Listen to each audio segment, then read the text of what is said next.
Hello friends, welcome you all. आज हम vision IAS के 31 जुलाई वाले डेली करंट अफेयर्स डिस्कस करेंगे। डिस्कस करने से पहले एक छोटी सी न्यूज, जो ज्योग्राफी लेक्चर सीरीज आप लोगों ने रिक्वेस्ट करी थी कि वीडियोस बनाई जाए, वो बनाकर अपलोड की जा रही है। और अल्टीमेटली उसमें अप्रोक्स जो भी समय लगेंगे लगेंगे, लेकिन पर डे आपको 1 लेक्चर्स मिल जा रहे हैं इम्पोर्टेंट टॉपिक के ऊपर। और कहीं ना कहीं प्रीलिम्स में ज्योग्राफी का वेटेज होता है। इवन व्हाट, प्रीलिम्स के अलावा जो भी अन्य एग्जाम्स होते हैं वहाँ के लिए भी आपका ये ज्योग्राफी इम्पोर्टेंट पार्ट रखता है। तो इस लेक्चर सीरीज के माध्यम से कंसोलिडेटेड वे में आपको वीडियो मिल जाएंगे। And if you didn't watch it then go and watch it. And अगर अच्छी लगी हो तो फिर आप लाइक शेयर जरूर करें, और अल्टीमेटली अगर कुछ आपके सजेशन है तो वो भी वेलकम होंगे। So let's move to our first article, Commission for Air Quality Management in National Capital Region and Adjoining Areas Bill 2021। तो ये आप commission for air quality management के बारे में लगातार सुनते रहते होगे, और अब आप देख सकते हो कि इससे रिलेटेड एक बिल लाई जा रही है। और ये जो बिल है वो रिप्लेस करेगी commission for air quality management को इन द एनसीआर, यानी कि national capital region and adjoining areas ordinance 2021 को। और आपको ही पता है ये ऑर्डिनेंस प्रमोलगेट करी गई थी प्रेसिडेंट के द्वारा अप्रैल 2021 में। और जब हम बात करते हैं एडजॉइनिंग एरियाज की, तो इसमें आपके हरियाणा, पंजाब, राजस्थान, उत्तर प्रदेश, ये सब राज्य शामिल हो जाते हैं जहां पर कोई भी सोर्स ऑफ पॉल्यूशन अगर लोकेटेड है जिसके कारण adverse impact on air quality in the national capital reason हो रहा है, तो फिर ये जो आपका commission for air quality management है वो एक्शन भी लेगा। क्या की प्रोविजन है इस बिल के? तो सबसे पहली बात तो ये, किसी एक्यूएम ये रिप्लेस करेगा supreme court mandated environment pollution prevention and control authority को। ये इंपॉर्टेंट बात है, ये रिप्लेस करेगा supreme court mandated environment pollution prevention and control authority को। और इसका मैंडेट या इसके फंक्शन की बात करें तो basically to tackle the menace of toxic air, जो एनसीआर रीजन में देखने को मिलते हैं, as well as adjoining area. And three sub committees को भी स्टेब्लिश करी जाएंगी सो दैट इस कमीशन को असिस्ट किया जाए। एंड ये जो कमीशन है ये इम्पोज कर सकती हैं, as well as environmental compensation भी कलेक्ट कर सकती हैं from farmers who causing the air pollution by stubble burning, है ना। और ये याद रखना है, क्योंकि ये आपका सी ए क्यू एम बिल के माध्यम से लाया जाएगा, तो अल्टीमेटली जब इसको प्रेसिडेंट का एसेंट मिल जाएगा तो डेफिनेटली ये आपका स्टेटूटरी बॉडी बन जाएगी, because it is bringing out by the parliament via act. और अगर हम बात करें क्या स्टेटस है एयर पॉल्यूशन की दिल्ली में, तो अगर वर्ल्ड एयर क्वालिटी रिपोर्ट 2020 की बात करें और ये रिलीज करी जाती है आईक्यू एयर के द्वारा, Delhi most polluted capital cities not only in India but all over the world for the third consecutive year. और जो दिल्ली के टॉक्सिक एयर है इसमें आपके high doses of sulphur dioxide plus nitrogen oxide ये भी मिल जाते हैं। और Delhi needs 65% reduction to meet the national standard for PM 2.5, है ना। तो मान के चलो कि जो नेशनल स्टैंडर्ड है पीएम 2.5 का, पार्टिकुलेट मैटर 2.5 का जो नेशनल स्टैंडर्ड रखा गया है, उस पर पहुंचने के लिए दिल्ली को 65% रिडक्शन करने पड़ेंगे पॉल्यूशन में। तो काफी बड़ा टास्क है और ये बॉडी कहीं ना कहीं असिस्ट कर सकती है। और आप देख लो एयर क्वालिटी इंडेक्स, और जो सर्टेन रीजन के मेजर किए जाते हैं, गुरुग्राम आपका आई थिंक ये ग्रीन कलर में है, उसके बाद गाजियाबाद, उसके बाद नोएडा, दिल्ली, फरीदाबाद। तो आप देख लो ग्राफ एयर क्वालिटी इंडेक्स, ये आपका इंडेक्स से इधर मेजर करेगा, जैसे जैसे ऊपर जाएगी ये एयर क्वालिटी गड़बड़ होती जाएगी। तो आप एक पैटर्न देखो, जो मानसून रेन का पीरियड होता है उस समय देख सकते हो ये जो आपका एयर क्वालिटी है वो आपका ठीक रहता है ना। ओवरऑल एयर क्वालिटी आप देख सकते हो ठीक रहता है। अगर हम बात करें जून से आपका अगस्त या सितंबर 17 के पीरियड में देख सकते हो मानसून के रेन के दौरान आपका एयर क्वालिटी ठीक रहता है। इट इज ऑल बिकॉज जो डस्ट पार्टिकल्स होते हैं वो सेटल डाउन हो जाते हैं with the help of rain जो मानसून में प्रोवाइड करी जाती है। लेकिन आप देख सकते हो जो आपका दिवाली का पीरियड होता है वो आपको भी पता है विंटर का पीरियड होता है। तो दो कारण इसमें ऐड हो जाते हैं, एक तो आपका फेस्टिवल ऑफ फायर क्रैकर, और दूसरा आपका विंटर, और तीसरा कि जो उस समय आपका हार्वेस्टिंग का टाइम होता है ना। तो उसके कारण जो स्टेबल बच जाते हैं उसको फिर वर्न किया जाता है और अल्टीमेटली आप ग्राफ में देख लो कि ओवरऑल ये जो पॉल्यूशन लेवल है, एयर क्वालिटी है, वो डेटोरिएट हो जाती है। और उसके बाद देख लो, जब regional dust storms, wheat stable burning, ये आपका अप्रैल से मई 18 वाला पीरियड है। इसमें आपका जो एयर क्वालिटी है वो आपको पुअर के कैटेगरी में आता है ना। तो देख सकते हो good, satisfactory, moderate, poor, very poor, severe, ये सब कैटेगरीज है। लेकिन विंटर के समय में देख सकते हो एयर पोल्यूशन कितना ज्यादा खतरनाक हो जाता है। और ये भी ट्रेंड देख लो, जून 2017 के बाद से जो आपका एयर क्वालिटी इंडेक्स है ऑन एवरेज वो डेटोरिएट ही हुई है ना। तो पहले के समय में तो ठीक भी थी, अभी तो और डिटोरिएट हुई है पुअर कैटेगरी। और जब आपका फेस्टिवल और दिवाली और हार्वेस्टिंग का टाइम आता है तो इसके कारण और ज़्यादा डेटोरिएट हो जाती है। और बात करें कि क्या क्या अनदर इनिशिएटिव लिए गए हैं to control air pollution in Delhi and NCR region, तो we have the graded response action plan, है ना। कि अगर एक सर्टेन लिमिट के बाहर पॉल्यूशन लेवल चला जाएगा तो ये ऑटोमेटिकली इम्प्लीमेंट हो जाएंगे। And comprehensive action plan and national clean air programme और डिवाइन स्कीम भी चलती है। समीर ऐप जो आपको आवरली अपडेट प्रोवाइड करता है नेशनल एयर क्वालिटी इंडेक्स के बारे में। तो ये हमने डिस्कस किया इस बिल के बारे में, इसके इंपॉर्टेंट प्रोविजन के बारे में। Let's move to the next article. IndiGo becomes first Indian airline to release environment, social and governance। तो basically IndiGo first Indian carrier बन गया है जो ईएसजी रिपोर्ट पब्लिश किया है टू शोकेस कि वो क्या क्या अपने तरफ से एफर्ट ले रही है सस्टेनेबल एविएशन की दिशा में। सस्टेनेबल एविएशन का मतलब क्या हुआ कि एविएशन सेक्टर को बढ़ावा तो दी जाएगी, प्रमोट किया जाएगा, लेकिन अलोंग विथ इन्वायरमेंटल का भी केयर किया जाएगा, है ना। तो ये आपका रिपोर्ट ईएसजी रिपोर्ट पब्लिश की गई है इंडिको के बारे में, इंडिको के द्वारा।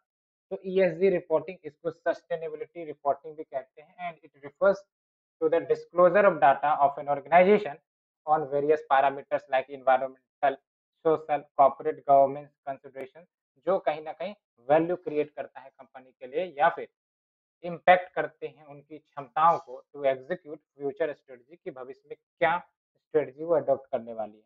और याद रखना है it is a part of non financial reporting. और क्या बेनिफिट इससे हो सकते हैं, तो बिजनेस रेजिलियंस देखने को मिल सकता है because of the enhanced ability to withstand the economic transition and increase access to capital, है ना। तो कैपिटल एसेसिबिलिटी बढ़ सकती है कैसे, by attracting growing sustainability fund. बहुत सारे फंड ऐसे हैं जो सस्टेनेबल कैपिटल के लिए फंड देते हैं, है ना। अगर फॉर एग्जांपल ये इंडिगो आपका सस्टेनेबल एविएशन को प्रमोट करेगा तो बहुत सारे जो फंड होंगे वो इन्हें कैपिटल प्रोवाइड कर सकते हैं। And with in India 6 ESG themed mutual funds ये लॉन्च की गई थी 2020 में अकेले, आप देख सकते हो, है ना। और comply with regulatory needs of other nation to compete globally, ये भी है ना। जो रेगुलेटरी नीड्स है दूसरे देशों ने बना के रखे हैं, फॉर एग्जांपल यूरोपियन नेशन ने बना के रखे हैं, तो कहीं ना कहीं उसको भी कंप्लाई किया जा सकेगा सो दैट ग्लोबल लेवल पर कम्पीट किया जा सके। For example all companies with more than 500 employees in the EU यानी कि यूरोपियन यूनियन, उनको ESG डिस्क्लोजर चाहिए ही चाहिए। तो देख सकते हो ग्लोबल कंप्लायंस कहीं ना कहीं आपके इंडियन एयरलाइंस का भी बढ़ सकेगा सो दैट ये जो इंडियन एयरलाइंस है वो ग्लोबल लेवल पर कम्पीट कर सके। अगर हम बात करें status of ESG in India, तो देख सकते हो under business responsibility and sustainability reporting by listed entities, SEBI ने नोटिफाई किया है इंक्लूजन ऑफ ESG रिपोर्टिंग को। और BRSR यानी कि business responsibility and sustainability reporting, ये अप्लीकेबल होंगे किन के लिए, टॉप 1000 लिस्टेड एंटिटीज के लिए। And reporting of BRSR shall be voluntary, ये याद रखना है ना। तो रिपोर्टिंग ऑफ BRSR वो वॉलंटरी होगा फॉर फाइनेंशियल ईयर 21-22, लेकिन ये फाइनेंशियल ईयर 22-23 के बाद से मैंडेटरी कर दिया जाएगा। और आप देख सकते हो जब हम बात करते हैं ESG की, यहाँ पर आप एक तरफ इन्वायरमेंटल, दूसरी तरफ सोशल, तीसरी तरफ कॉर्पोरेट गवर्नेंस। तो इन्वायरमेंटल देख सकते हो रिपोर्ट में क्या क्या मेंशन की जाती है। तो इन्वायरमेंटल टॉपिक में आपका रिसोर्स यूजेज, एयर एमिशन कितने होते हैं, वाटर वास्ट मैनेजमेंट कंप्लायंस क्या है, किए जाते हैं या नहीं किए जाते हैं, ये सब बताए जाते हैं। सोशल में आपका एम्प्लॉयज या वर्कर्स रिलेटेड डिस्क्लोजर किया जाता है, कम्युनिटी रिलेटेड डिस्क्लोजर किया जाता है, कंज्यूमर रिलेटेड डिस्क्लोजर किया जाता है। कॉर्पोरेट गवर्नेंस में role of board in sustainability, conduct related disclosures, ये सब आपके रिलीज किए जाते हैं। तो ये आपका सेकेंड आर्टिकल कवर होता है। Let's move to the third article. ये आप याद रखना प्रीलिम्स के लिए, status of ESG in India, जिसमें आपका मैंडेटरी होगा आपका फाइनेंशियल ईयर 2022 से, और अभी फिलहाल वॉलंटरी है। Next is your India US renew global development partnership deal for 5 years। क्या है ये डील, बात करते हैं। तो इंडिया और यूएस ने रिन्यू किया है फिर से ग्लोबल डेवलपमेंट पार्टनरशिप एग्रीमेंट को, जो प्रोवाइड करेंगी assistance to their partner countries. और दोनों साइड ने amendment to the statement of guiding principle on triangular cooperation for global development, इसको साइन किया है, thereby extending the pact validity कब तक, 2026 तक, तो 5 years तक, है ना। And feed the future India triangular training programme for Africa, ये कुछ एग्जांपल है आपके under this global development partnership के तहत। और ये जो आपका एसजीपी एग्रीमेंट है, ये इनिशियली साइन करी गई थी 2014 में, और इसको रिन्यू किया गया 2019 में, फिर 2021। और अगर हम बात करें ट्रायंगुलर कॉपरेशन, तो नाम से ही पता चल रहा है ट्रायंगुलर कॉपरेशन, देख सकते हो ये है आपका ट्रायंगुलर कॉपरेशन। तो ट्रायंगुलर कॉपरेशन में आपका 3 एक्टर्स होते हैं, दो आपके साउथ से होंगे, that will facilitate and beneficiary partner होंगे, और एक जो होगा नॉर्थ से होगा, that is your pivotal partner. और जो लाटर है दैट इज योर, जो आपके एक्टर होंगे फ्रॉम द नॉर्थ, ये can also be an international multilateral organisation, है ना। तो ये जो लाटर होंगे जो आपका पाइवोटल पार्टनर के रूप में एक्ट करेंगे, ये आपका इंटरनेशनल मल्टीलेटरल ऑर्गेनाइजेशन भी हो सकते हैं। एंड जो डिवीजन है नॉर्थ एंड साउथ का, वो यूज किया जाता है to refer social economic and political differences जो एग्जिस्ट करती हैं बिटवीन डेवलप्ड कंट्रीज, जो नदर्न हेमिस्फीयर होता है जनरली वो डेवलप्ड कंट्रीज को रेफर किया जाता है, एंड डेवलपिंग कंट्रीज जो आपका सदर्न हेमिस्फीयर में नेशन आते हैं उसको डेवलपिंग कंट्रीज रेफर किए जाते हैं, जैसे अफ्रीकन कंट्रीज हो गए, है ना। और इंडिया के अन्य ट्रायंगुलर कॉपरेशन एग्जांपल देख लो, तो इंडिया जापान कॉपरेशन, जिसमें उन दोनों का इनिशिएटिव जो उन्होंने लीड किया है, that is Asia Africa growth corridor, तो ये भी आपका India other triangular cooperation example है। और फिर आपका India UK triangular in the form of project, जिसका नाम है supporting India trade preferences for Africa, that is SITA, funded by DFID, that is your UK's department for international development. और देख सकते हो ये जो ट्रायंगुलर कॉपरेशन में क्या होता है, there is a facilitating partner and there will be a beneficiary partner जो बेनिफिट करेगा, and there will be a pivotal partner. तो इन दिस एग्रीमेंट जब इंडिया यूएस के बीच में हुआ, pivotal partner can be your any multilateral organisation, international multilateral organisation, facilitating partner, आप beneficiary partner for example आपका अफ्रीकन नेशन हो सकता है, साउथ में कोई अन्य नेशन है वो हो सकते हैं। Facilitating partner for example India US हो सकता है, जापान हो सकता है। So we have discussed Article 2. Let's move to the next article. General Insurance Business Nationalization Amendment Bill and Coconut Development Board Amendment Bill. ये अभी हाल ही में न्यूज में आई है। तो क्या है इस बिल के प्रोविजन, इसकी बात करते हैं। तो न्यूज ये है कि राज्यसभा ने बिल पास किया है which amends the Coconut Development Board Act 1979। Objective यही है कि मोर एंड मोर एरियाज को अंडर कोकोनट कल्टीवेशन में लाया जाए एंड मार्केटिंग फैसिलिटीज प्रोवाइड करी जाए सो दैट फार्मर्स को बेनिफिट प्राप्त हो। और ये जो बिल है ये basically post of chairman coconut development board का जो होगा उसको नॉन एग्जीक्यूटिव बनाएगा, ये इंपॉर्टेंट है, ठीक है। The bill seeks to make the post of chairman of the coconut development board as non executive, and number of members जो बोर्ड के होंगे उसको रेज की गई है फ्रॉम करेंटली 4 to 6। एंड याद रखना है आपको कोकोनट डेवलपमेंट बोर्ड, चूंकि ये आपका कोकोनट डेवलपमेंट बोर्ड एक्ट 1979 के तहत बनाई गई है, therefore it is a statutory body establish करी गई है under the ministry of agriculture and farmer welfare for the integrated development of coconut cultivation and industry. Next bill is your general insurance business nationalisation amendment bill 2021। तो government ने introduce किया है the bill in the Lok Sabha, और ये amend करेंगे general insurance business nationalisation act 1972 को। क्या की फीचर है, तो देख लो, ये अलाउ करेगी गवर्नमेंट को कि वो जो शेयर होल्डिंग है उनकी गवर्नमेंट की उसको बिलो 51% लाया जाए, ठीक है, इस जनरल इंश्योरेंस बिजनेस में। और इसके तहत न्यू सेक्शन इंसर्ट किया जाएगा to make a director who is not a whole time director liable only for the act of commission, या फिर कमीशन जो कमिट की गई होंगी with his knowledge and connivance by insurer. Significance क्या होगा इस अमेंडमेंट का, तो बेसिकली ये जो चेंजेस प्रपोज की जा रही हैं। It is in line with the budget announcement जो गवर्नमेंट ने किया था कि जो गवर्नमेंट है will take up 2 public sector banks and 1 general insurance company, उसको प्राइवेटाइज करने का प्लान था फाइनेंशियल ईयर 2022 में। And there are 4 state owned general insurance company यानी कि नेशनलाइज्ड जनरल इंश्योरेंस कंपनी। कौन-कौन से? ये 4 है।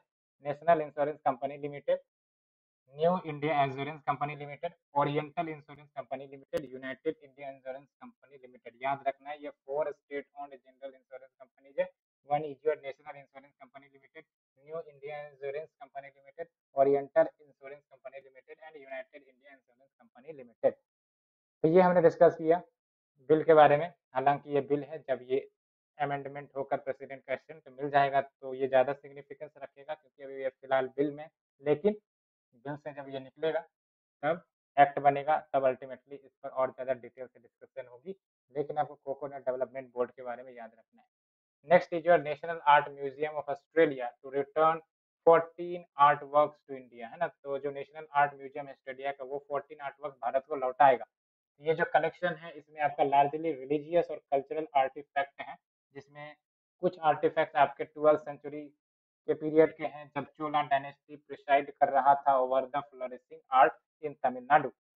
और चोला की बात करें तो ये आपका तमिल डायनेस्टी है, तमिल रीजन में ये रूल करते थे। और याद रखना है फाउंडेड बाय विजयलया, है ना, विजयलया के द्वारा फाउंड की गई थी। और राजेंद्र चोला ये इंपॉर्टेंट रूलर थे आपके चोला एम्पायर के, और वो बेसिकली सक्सीड करते हैं राजाराज चोला, है ना।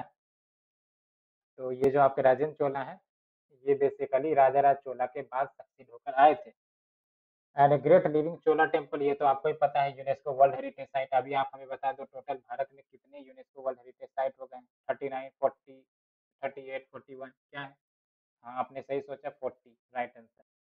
एंड देख सकते हो आपका, तो great living Chola temple UNESCO world heritage site है basically for group of Chola temple Tamil Nadu में। और चोला पीरियड को बेसिकली मेटल स्कल्पचर के लिए जाना जाता है। और one prominent example Shiva Nataraja, आपको पता ब्रोंज ब्रोंज के जो स्कल्पचर है।